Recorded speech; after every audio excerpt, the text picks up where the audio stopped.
सास ने बहू से बोला, तुम्हें शर्म नहीं आती है? सामने से जवाब दे देती हूँ, क्या तुम यही संस्कार अपनी माँ से, अपने मायके से सीख के आई हो?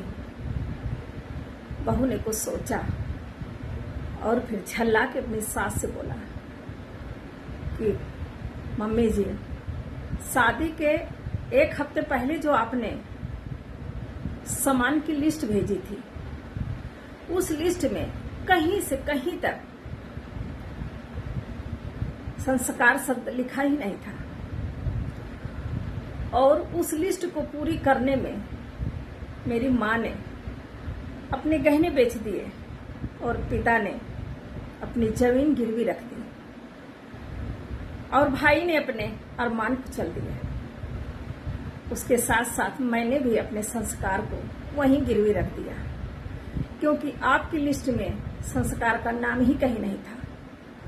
तो मैं संस्कार आपको चाहिए नहीं था, तो मैं संस्कार लेके क्या करती? आपकी लिस्ट पूरी हुई ना, आप वो देखिए, संस्कार मत देखिए। आपको शर्म आनी चाहिए कि आप बहू नहीं, आप तो अपने पूरे घर का सामान इकट्ठा कर रहे थे। आपने एक बार भी ये नहीं सोचा कि इस लिस्ट को पूरी करने में मेरे पिता को कितनी दिक्कतों का सामना करना पड़ा होगा।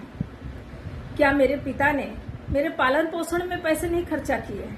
मुझे पढ़ाने में उनका पैसा नहीं खर्चा हुआ?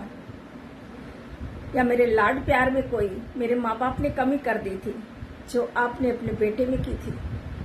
जिस तरह आपने अपने बेटे को पढ़ाया लिखाया, काबिल बनाया, उसी तरह मेरे माँ और पिताजी ने भी मेरे लिए उतनी ही मेहनत की, पढ़ाया लिखाया, काबिल बनाया। बशर्ते ये समाज का नियम है कि वो अपने पास अपनी बेटी को नहीं रख सकते हैं। आप अपने बेटे को अपने पास रख सकती हैं। आपको तो संस्कार चाहिए ही नहीं था, आपको सम्मान चाहिए था, वो मिल गया है। अब मुझसे संस्कार की उम्मीद मत करिए, क्योंकि मैं अपने पिता को आज भी घुटते हुए देखती हूँ, अपनी माँ को रोते हुए देखती हूँ कि पता नहीं वो अपने पिताजी अपनी जमीन छुड़ा पाएंगे कि नहीं, और मेरी माँ के पास कभी फिर एक गहना होगा या नहीं, मेरे भाई के अरमान पूरे होंगे कि नहीं। इन सब चीजों से मैं घुटती रहती हूँ। मैं अपनी शादी की खुशी भी अंदर से नहीं मना पा रही। सासू माँ सुनती हैं और सुन के उनके आंखों में आंसू आ जाते हैं, क्योंकि उनके भी एक बेटी रहती है। उन्हें बड़ा पश्चाताप होता है और अपनी बहू से कहती हैं, बहू जो भी हो, आपके पिता का कर्जा मुझे बता बेटा, मैं सब उतार दूंगी। यहाँ पैसे की कमी नहीं है।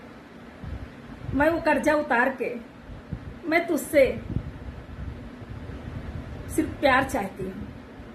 तू मुझे बेटी जैसा प्यार दे, मुझे कुछ नहीं चाहिए। बहू अपने सासू माँ के गले लिपट जाती है। ऐसी इच्छा, ऐसी सोच लड़के वालों को जरूर रखना चाहिए। आप बहू ला रहे हो, खुशी खुशी लाइए। कर्जे में डूबी हुई बहू मत लाइए, क्योंकि वो बहू हमेशा दुखी रहेगी अपने माँ बाप के लिए और आपको कोई खुशियां नहीं दे पाएंगी, क्योंकि उसे अपने माँ बाप की चिंता लगी रहती है। पता नहीं मेरे पिता कैसे कर्जा उतारेंगे। सोच अच्छी रखिए, अपनी बहू को बेटी बना के लाइए। कर्ज में डूबी हुई बहू मत लाइए, क्योंकि कर्ज में डूबी हुई बहू आपके घर की कभी लक्ष्मी नहीं बन सकती है। क्योंकि अगर बहू दुखी है तो आपके घर को खुश कैसे कर रख सकती है। इसलिए इतना जरूर ध्यान रखिए, बहू लाइए, दहेज नहीं। आप लिस्ट मत दीजिए। और ऐसा कोई लड़की वाला नहीं है जो बिना कुछ दिए अपनी बेटी को विदा करता है। चाहे कितना भी गरीब हो, कुछ न कुछ तो वो अपने आप ही कर देता है। इसलिए भीख मत मांगिए।